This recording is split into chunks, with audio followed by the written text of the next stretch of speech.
Indo British advanced pain clinic నొప్పి మాయం surgery దూరం ఫర్ అపాయింట్మెంట్స్ 9155515563. నమస్తే, నేను జీవి సత్యనారాయణ. 2025లో ఏవైతే ఉన్నాయో పెద్ద పెద్ద ఐపీఓలు రాబోతున్నాయి. ఆ పెద్ద పెద్ద ఐపీఓలు, బిగ్ ఐపీఓలు అదేందో చూద్దాం. అయితే 2025లో జియో, ఫ్లిప్కార్ట్, ఎల్జీ అటువంటి పెద్ద పెద్ద కంపెనీలు ఇష్యూలకు రాబోతున్నాయి. ఎలా అంటే షేర్ మార్కెట్ ఎప్పుడైతే బాగా పెరుగుతుందో పెద్ద పెద్ద కంపెనీలు కూడా ఐపీఓలకు వస్తాయి.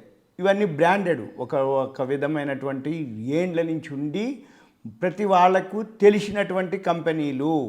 అటువంటివి ఎన్ని ఉన్నాయో, ఎన్ని వేలు ఉన్నాయో, ఎన్ని వందలు ఉన్నాయో, ఎన్ని వేల కోట్లు, లక్షల కోట్లు మొబిలైజ్ చేస్తాయో చూద్దాము.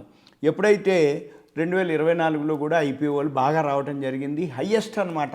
ఐపీఓ చరిత్రలోనే 2024 హయ్యెస్ట్ ఐపీఓలు. అయితే 2025 ఇంకా హయ్యెస్ట్ కాబోతుంది ఐపీఓ చరిత్రలకి. ఎందుకోసము అంటే పెద్ద పెద్ద కంపెనీలు కూడా ఇప్పుడు ఐపీఓకి రావడానికి రెడీగా ఉన్నాయి. మన పని ఏంటిది, ఇక ఐపీఓలు ఏవైతే ఉన్నాయో అవి కొన్ని పేర్లు చెప్తా, ఇంకా పెద్ద పెద్ద లిస్ట్ ఏవైతే ఉందో వెబ్సైట్ చెప్తా. ఆ వెబ్సైట్లోకి మీరు వెళ్ళి చెక్ చేసుకోవచ్చు. మీరు ఎవరైతే వీడియో చూస్తారో ఓ పెన్ను నోట్బుక్ దగ్గర పెట్టుకొని రెడీగా ఉండాలి. నేను ఏదైతే కంపెనీ పేర్లు చెప్పినో, వెబ్సైట్ పేర్లు చెప్పినో మీరు చెక్ చేసుకోవచ్చు, చూసుకోవచ్చు, రాసుకోవచ్చు. అయితే ఇప్పుడు ఏదైతే ఉందో ఈ ఐపీఓలు ఏదైతే ఉన్నాయో లాస్ట్ ఇయర్ అంటే 24 వచ్చేటప్పటికి 1.6 లక్షల కోట్లు వచ్చినాయి. అయితే వీటిల్లో క్యూఐపీలు ఉంటాయి, క్వాలిఫైడ్ ఇన్స్టిట్యూషనల్ ప్లేస్మెంట్స్ అంటాం. రైట్స్ ఇష్యూలు అవి మళ్ళీ ఎక్స్ట్రాలు.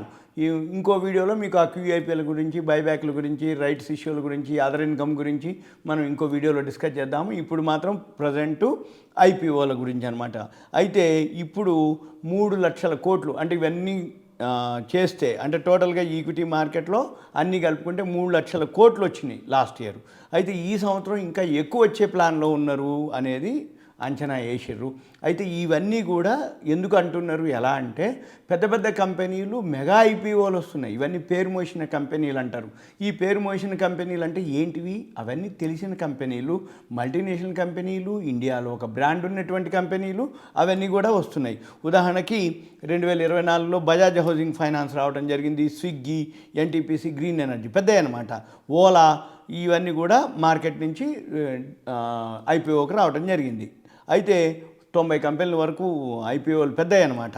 అయితే ఇప్పుడు హుండై మోటార్స్ కూడా రావడం జరిగింది. 27,870 కోట్లు అది అతిపెద్ద ఐపీఓగా 2024లో నిలవడం జరిగింది.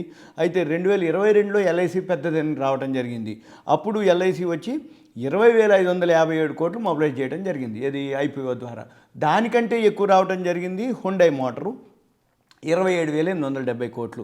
అయితే ఇది రికార్డు అనమాట. ఈ సంవత్సరం దానికంటే పెద్ద రికార్డు 2025లో ఐపీఓ మార్కెట్లో ఏదైతే ఉందో ఇంకా వస్తుంది అనేది ఉంది. అయితే ఈ 2025లో ఏమేమి ఉన్నాయో పెద్ద పెద్దవి కొన్ని పేర్లు చెప్తాను, ఇంకా ఎక్కడుంటాయో ఏముంటాయో అది కూడా చెప్తాను. అయితే ఉదాహరణకి దక్షిణ కొరియాకి అంటే సౌత్ కొరియాది ఎల్జీ ఉంది. ఎల్జీ ఎలక్ట్రిక్ మనం తెలిసిందే, ఎల్జీ టీవీలు ఉన్నాయి, ఎల్జీ ఏవైతే ఫ్రిడ్జ్లు ఉన్నాయి, ఎల్జీ వాషింగ్ మిషన్లు, ఇవన్నీ ఏవైతే ఉన్నాయో ఎల్జీకి సంబంధించినవి. వాళ్ళు ఇప్పుడు $15 బిలియన్ వాల్యూతోటి వాళ్ళు ఐపీఓకు వస్తున్నట్టుగా ఒక న్యూస్ మనం చూడవచ్చు. ఇవన్నీ మీకు ఎక్కడ ఉంటాయి, ఏముంటాయో కూడా మీకు చెప్తాను. మీరు సింపుల్గా ఏం లేదు, సెబీ సైట్ ఉంటుంది ఒకటి, sebi.gov.in, ఒకటి www.ipl.com, తర్వాత unlistedzone.com. ఈ వెబ్సైట్లలోకి వెళ్తే ఇప్పుడు ఎల్జీ ఎలక్ట్రానిక్స్ ఉంది, సెబీకి ఫైల్ చేసిండా లేదా? సెబీకి ఫైల్ చేసిండు, ప్రాస్పెక్టస్ చదువుకోవాలి.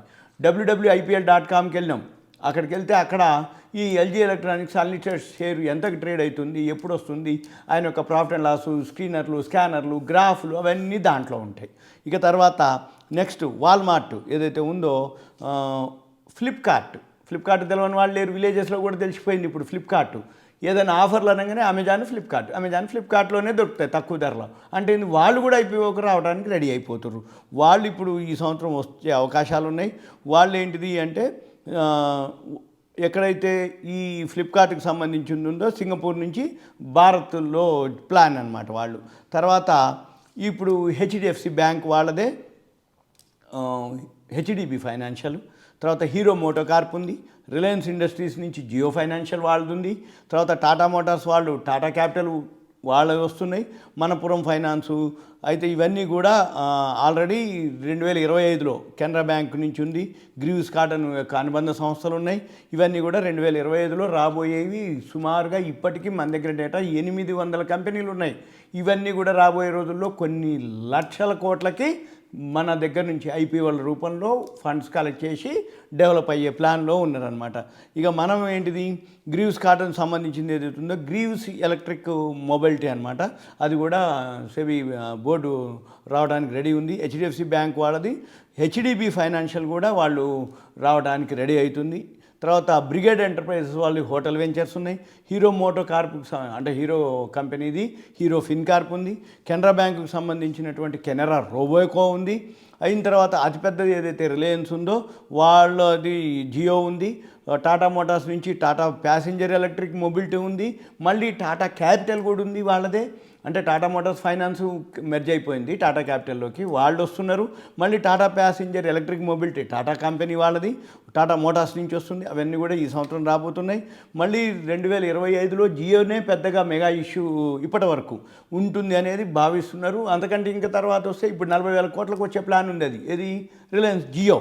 అయితే వాళ్ళు ఏంటిది, స్థిరమైన వృద్ధి, రెవెన్యూ. మనం ఏం చేయాలిగా, ఏ కంపెనీ వస్తుంది దాని యొక్క బ్రాండు, గుడ్ విల్, దాని యొక్క ట్రాక్ రికార్డు, దాని యొక్క ప్రమోటరు, ఆ కంపెనీ యొక్క ప్రాఫిట్ అండ్ లాస్, బ్యాలెన్స్ షీట్లు, కంపెనీ యొక్క ఎన్నేళ్ళైంది, ఇన్కార్పొరేట్ అయిందా, దానికి ఫ్యూచర్లో ఉందా, ఏం పని చేస్తుంది, ప్రమోటర్ ఎవరు, ఆ కంపెనీ యొక్క ప్రాఫిట్లో ఉందా, లాస్లో ఉందా, రాబోయే రోజుల్లో గ్రోత్ ఉందా అనేది కూడా మనము చూడాలి. అయితే ఇవన్నిటితో పాటు మార్కెట్లో మాత్రం మార్కెట్ ఒడిదుడుకులు ఉంటూ ఉంటాయి, ఐపీఓలు కూడా ఒడిదుడుకులు ఉంటూ ఉంటాయి. కాబట్టి మనం ఏం చేయాలి, ఈ ఒడిదుడుకులు చూసుకొని ఏదైతే ఉన్నాయో వీటిని బట్టి, అంటే సెకండరీ మార్కెట్ని బట్టి ప్రైమరీ మార్కెట్ ఉంటుంది. సెకండరీ మార్కెట్ కనుక ఒడిదుడుకులు ఉండి లాస్లోకి పోయినాయి అనుకోండి, కొన్ని ఐపీఓలు ఏమైతే చిన్నగా కొంచెం పోస్ట్పోన్ అవ్వటం జరుగుతుంది. ఈ ఐపీఓలని బట్టి మనం ఏం చేయాలిగా, ఐపీఓలు ఎలా ఉన్నాయి, ఏమున్నాయి, అవి వాల్యూ ఉన్నాయా లేవా. ఒక్కోసారి ఏం జరుగుతుంది, మార్కెట్ బాగున్నప్పుడు హై ప్రైస్లో వస్తాయి, మార్కెట్ బాగలేదనుకోండి మంచి కంపెనీలు కూడా ప్రైస్ని తగ్గించుకొనే వస్తాయి. మనం ఏం చూడాలి, అది వాల్యూ ఉందనుకోండి, మార్కెట్ తక్కువ ఉన్నప్పుడు, మార్కెట్ బాగలేనప్పుడు ఇవి మనం అప్లై చేసుకుంటే మార్కెట్ పెరిగినప్పుడు ఇవి మళ్ళీ బాగా పెరిగే అవకాశాలు ఉంటాయి అన్నమాట ఫాస్ట్గా. అందుకని మనం ఏం చేయాలి, ఇవన్నీ గమనించి చేయాలి. ఓకే, ఇకపోతే మీరు ఎవరైతే ఉన్నారో ఈ వీడియో వినేవాళ్ళు, చూసేవాళ్ళు దయచేసి కాల్ చేయవద్దు. మీకు ఏదైనా డౌట్స్ ఉంటే మీ పేరు, ఏరియా, వాట్సాప్ మెసేజ్ పెట్టండి. కంటెంట్ రూపంలో మెసేజ్ పెడితే నేను వీలు చూసుకొని మళ్ళీ మనము డిస్కస్ చేయడానికి వీలవుతుంది. ఇదంతా మీకు ఒక awareness, education, information, knowledge purpose మాత్రమే. Thank you. సెలవు.